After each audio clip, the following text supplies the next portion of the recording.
Buddha, often known as Siddhartha Gautama or Gautama Buddha, is the historical figure who founded Buddhism, one of the world's major religions. Born in Lumbini, in present-day Nepal, around the 5th or 6th century BCE, Siddhartha Gautama's life and teachings have profoundly influenced millions of people across generations, advocating a path of peace, self-discovery, and enlightenment. Early life of Siddhartha Gautama. Siddhartha was born into a royal family, his father being King Suddhodana, who ruled the Shakya clan, and his mother, Queen Maya. According to tradition, Siddhartha's early life was filled with luxury, protected from the harsh realities of the world by his father, who wanted him to follow a path of power and royalty. However, Siddhartha was innately compassionate and contemplative, and he yearned to understand the nature of life beyond the palace walls. The Four Sights. The Four Sights were four transformative encounters that forever altered the young prince, Siddhartha Gautama's, understanding of life and suffering. These experiences set him on a path that ultimately led him to enlightenment and the founding of Buddhism. Each sight revealed to him a new, often hidden dimension of human existence, challenging his sheltered perspective and awakening him to deeper truths about life. An old man. Siddhartha, who had been shielded from the harsh realities of life, encountered an elderly man for the first time. This man was bent with age, his face lined with wrinkles, his movements slow and unsteady. Siddhartha was struck by the frailty of the man and shocked to learn that aging was an inevitable part of life, something that all people, including himself, would experience. A sick man. As Siddhartha continued his journey outside the palace, he came upon a man suffering from illness. The man's face showed signs of pain. His body was weak, and he lay by the roadside, helpless. Siddhartha was deeply disturbed to witness the suffering caused by sickness. He realized that health was not guaranteed, and that illness could affect anyone, bringing intense physical and emotional suffering. A corpse being carried, Siddhartha's third encounter was perhaps the most shocking. He witnessed a funeral procession with mourners carrying the lifeless body of a man. For the first time, he came face to face with death and the impermanence of life. His charioteer, Channa, explained that death comes to all beings, that it is an unavoidable end. Siddhartha was shaken to his core, understanding that life, which seemed so full, would ultimately end for everyone, including himself. A holy man. The fourth sight was that of a serene, wandering ascetic, a holy man who had renounced worldly pleasures and lived a life of simplicity and inner peace. The sight of this man sparked something profound in Siddhartha.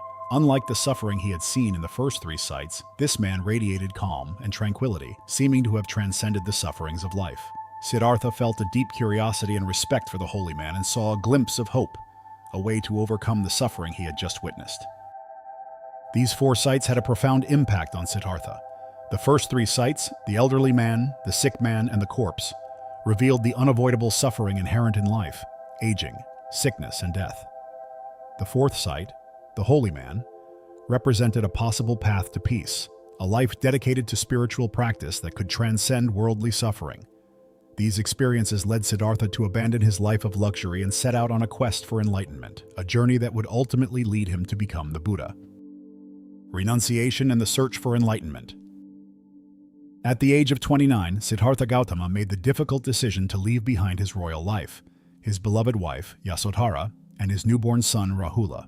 This choice was not made lightly. Siddhartha was deeply moved by the suffering he had witnessed and felt an intense calling to understand the root causes of human suffering and the means to overcome it.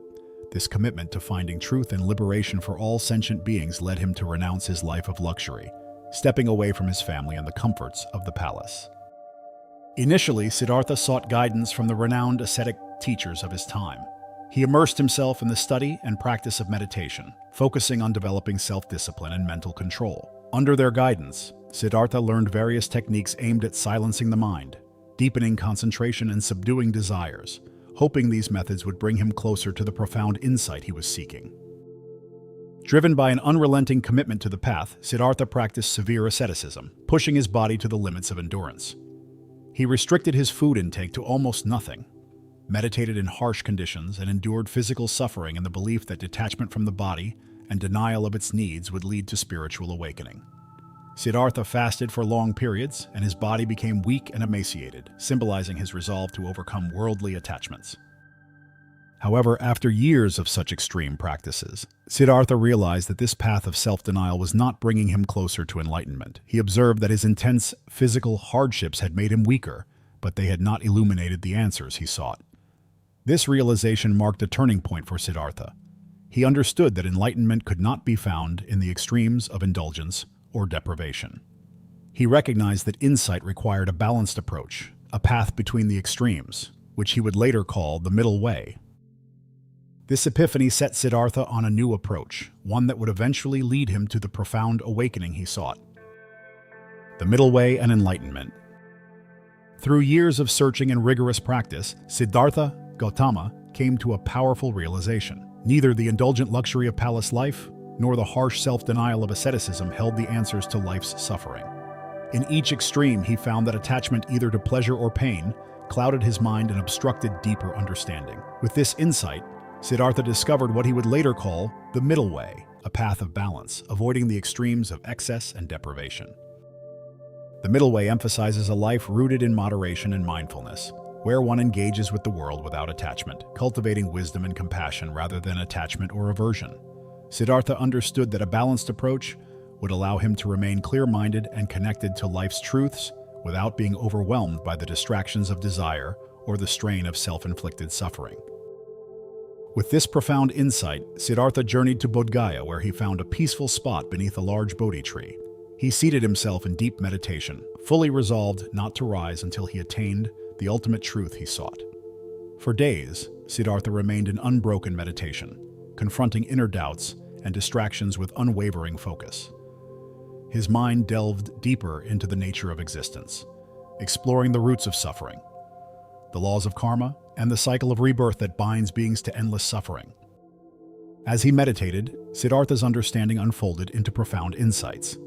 He perceived the Four Noble Truths, which describe the reality of suffering, its cause in attachment and desire, the possibility of its cessation, and the path that leads to freedom from suffering. He also comprehended the Eightfold Path, a guide for ethical and mindful living that would form the core of his teachings. Finally, in the early hours of the morning, Siddhartha achieved a state of supreme enlightenment. His mind was free from all attachments, aversions, and illusions, having transcended the limitations of the conditioned self. He attained Nirvana, a state of complete liberation from the cycle of suffering and rebirth. In that moment, Siddhartha became the Buddha, meaning the awakened one, a being fully aware and liberated, able to see and live in harmony with the deepest truths of existence.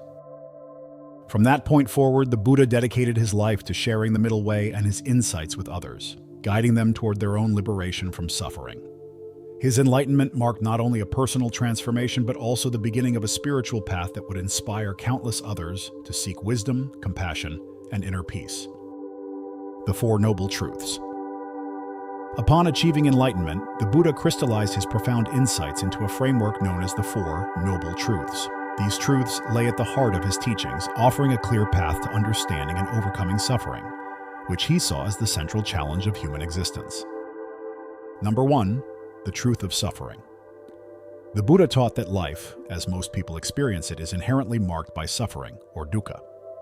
This suffering is not limited to physical pain, but includes emotional dissatisfaction, frustration, and a pervasive sense of unease. Suffering also arises from the impermanent nature of life. Pleasures, relationships, health, and even life itself are transient, and the inevitable changes bring feelings of loss and disappointment. Recognizing the presence and depth of suffering is the essential first step in understanding the human condition. Number 2. The cause of suffering, or samudaya. The Buddha identified the root cause of suffering as tanha, or craving. This craving takes the form of desire, attachment, and ignorance. People suffer because they are attached to fleeting pleasures, possessions, and relationships, and they seek lasting happiness in things that are by nature impermanent. Additionally, ignorance about the true nature of reality, the belief in a separate and enduring self, fuels desires and attachments, which inevitably lead to suffering. By craving what cannot last or by trying to avoid what is inevitable, people entrap themselves in an endless cycle of dissatisfaction. Number 3. The cessation of suffering, or nirodha. The Buddha offered hope by affirming that suffering can indeed end. This cessation, called nirvana, is achieved by letting go of attachment, desire, and the illusion of a permanent self. By overcoming the root causes of suffering, one can attain a state of profound peace, freedom, and liberation from the cycle of birth, death, and rebirth. Nirvana is not simply the absence of suffering, it is a state of bliss, clarity, and complete liberation from all forms of attachment and mental anguish. Number 4. The path to the cessation of suffering, or Magga. The Buddha provided a practical way to achieve this liberation through the Eightfold Path. This path is a comprehensive guide that includes ethical living, mental discipline, and wisdom. It encourages people to cultivate right understanding, intention, speech, action, livelihood, effort, mindfulness, and concentration. By following this path, individuals can gradually purify their mind, develop compassion and insight, and move toward the ultimate liberation of nirvana. The Four Noble Truths form a step-by-step framework for understanding the nature of suffering, its origins, the possibility of liberation, and the disciplined path one can follow to attain peace and enlightenment. Through these teachings, the Buddha provided a timeless path for those seeking freedom from suffering and a life grounded in wisdom and compassion. The Eightfold Path. The Eightfold Path is a foundational teaching in Buddhism, offering a practical framework for ethical conduct, mental discipline, and wisdom. Known as the path to liberation, it guides practitioners toward a life that reduces suffering and fosters inner peace and enlightenment. The Eightfold Path consists of the following elements, each supporting personal growth and mindfulness. Number 1. Right understanding, or samadhi. Right understanding involves seeing and knowing the true nature of reality, particularly the causes and nature of suffering. It means understanding the Four Noble Truths and recognizing the impermanence of life, the nature of suffering, and the interconnectedness of all things. This understanding serves as the foundation for all other practices on the path. Number 2. Right intention, or samma sankappa. Right intention is the development of thoughts and motivations rooted in kindness, compassion, and non-attachment. It involves cultivating intentions that are free from selfish desires, ill will, or harmful thoughts. Practitioners are encouraged to aim for a life motivated by good intentions toward others and a commitment to spiritual growth. Number 3. Right speech, or samavaka.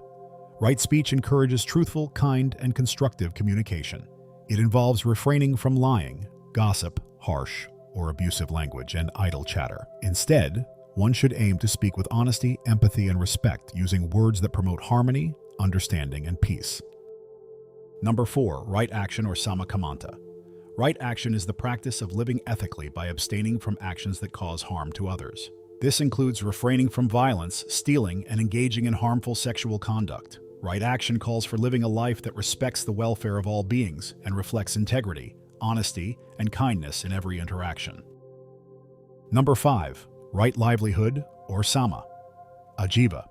Right livelihood involves choosing a profession or means of earning a living that does not harm others or the environment. Practitioners are encouraged to avoid occupations that exploit, harm, or bring suffering to others, opting instead for work that supports peace, compassion, and well-being. Number 6.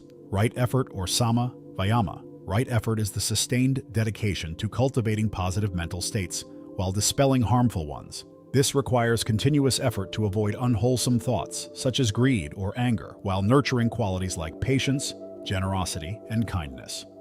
Right effort empowers individuals to strengthen beneficial habits that promote spiritual growth. Number 7. Right mindfulness, or sammasati. Right mindfulness involves developing a clear, focused awareness of one's body, feelings, thoughts, and surroundings. It is the practice of being fully present in each moment, observing thoughts and emotions without attachment or judgment. Through mindfulness, practitioners learn to respond to life with greater clarity, patience, and equanimity. Number 8. Right concentration, or sammasamadhi. Right concentration is the development of deep, focused meditation that leads to inner tranquility and insight. It involves training the mind to focus on a single object or thought, cultivating mental clarity and peace. Right concentration allows one to access profound states of meditative absorption, which are essential for achieving insight and wisdom. Each element of the Eightfold Path is interconnected, reinforcing and enhancing the others. Together, they provide a holistic approach to cultivating wisdom, ethical conduct, and mental discipline, ultimately guiding individuals toward liberation from suffering and the attainment of enlightenment. Practiced sincerely, the Eightfold Path serves as a transformative journey that fosters a life of harmony, compassion, and profound understanding. The spread of Buddhism. After attaining enlightenment, the Buddha devoted the remainder of his life to sharing the wisdom he had uncovered. For over 45 years, he traveled across northern India, teaching and guiding people of all backgrounds, from kings and scholars to farmers and beggars. His compassionate approach and universal message of liberation from suffering attracted followers from diverse walks of life. The Buddha's teachings were accessible, emphasizing inner transformation and ethical living rather than adherence to rigid rituals or caste distinctions. As the Buddha's followers grew, his teachings, known as the Dharma, began to reach beyond his immediate disciples in the regions he traveled. After the Buddha's death, his devoted followers continued to spread his message. Buddhist teachings were initially preserved and passed down orally, but were later written down to ensure their survival. Over centuries, Buddhism spread widely throughout Asia, adapting to the customs and beliefs of various cultures while maintaining the core principles of the Buddha's teachings. Key phases in the spread of Buddhism. Number 1. Early expansion in India. Following the Buddha's death, early disciples and monks traveled extensively across the Indian subcontinent, spreading the Dharma. As communities of monks and lay followers formed, the Buddhist Sangha community grew. Buddhism received significant support from powerful leaders like Emperor Ashoka in the 3rd century BCE, who, after adopting Buddhism, sent missionaries beyond India to promote the teachings.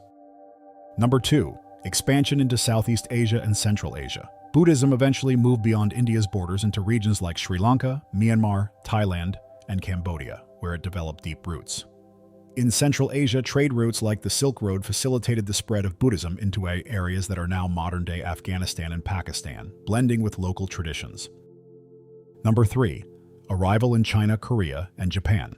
Around the 1st century CE, Buddhism reached China, where it encountered new philosophies, notably Confucianism and Taoism. Over time, Chinese Buddhists adapted Buddhist teachings to resonate with local customs, leading to unique developments like Zen, Chan Buddhism. From China, Buddhism spread to Korea and Japan, each country adopting and evolving the teachings in its own way. In Japan, for instance, Buddhism blended with Shinto, giving rise to new sects and practices. Number 4. Development of Buddhist schools. As Buddhism spread, followers interpreted the teachings in various ways, leading to the development of distinct schools. O Theravada, Buddhism, or teaching of the elders, focused on the original teachings and scriptures. Theravada Buddhism emphasizes individual enlightenment and mindfulness practices. It is most prominent in Southeast Asia, especially in Sri Lanka, Myanmar, Thailand, Laos, and Cambodia. O Mahayana Buddhism, the Great Vehicle. Expanding on the early teachings, Mahayana Buddhism emphasizes compassion and the idea of the bodhisattva, a person who seeks enlightenment for the benefit of all beings. This school became popular in East Asia, including China, Japan, and Korea. O Vajrayana Buddhism, the Diamond Vehicle. Known for its complex rituals and esoteric practices, Vajrayana Buddhism integrates meditation, visualization, and mantra practices. It is widely practiced in Tibet, Nepal, Bhutan, and Mongolia. Modern global spread. In more recent centuries, Buddhism has continued to spread beyond Asia, reaching the West. Scholars, practitioners, and teachers have introduced Buddhist teachings to Europe, the Americas, and beyond.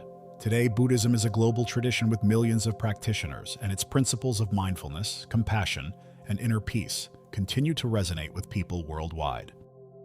While Buddhism has evolved and adapted across various cultures and eras, its core values, understanding the nature of suffering, cultivating compassion, and seeking inner peace, remain unchanged.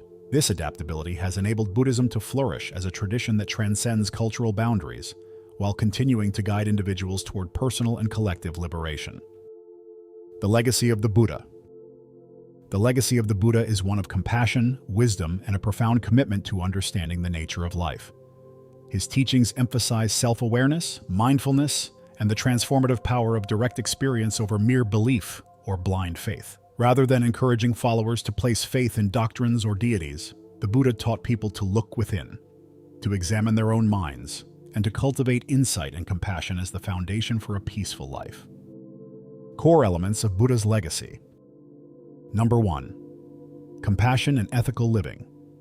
At the heart of the Buddha's message is the value of compassion, an empathy that extends to all beings. He encouraged individuals to lead ethical lives, refraining from actions that cause harm and instead embracing acts that support well-being and kindness. This focus on ethical conduct continues to inspire people to live with integrity, honoring the dignity and interconnectedness of all life. Number 2. Mindfulness and direct experience. Buddha emphasized that true understanding arises from personal experience, not from adhering to dogma. His teachings on mindfulness encourage individuals to live with full awareness of their thoughts, emotions, and actions. Through practices like meditation, people learn to observe their minds without judgment, developing a clear and compassionate awareness of themselves and others. This mindful approach allows individuals to respond to life's challenges with equanimity and insight. Number 3. Self-awareness and inner transformation. Buddha's teachings stress the importance of self-awareness as the path to liberation.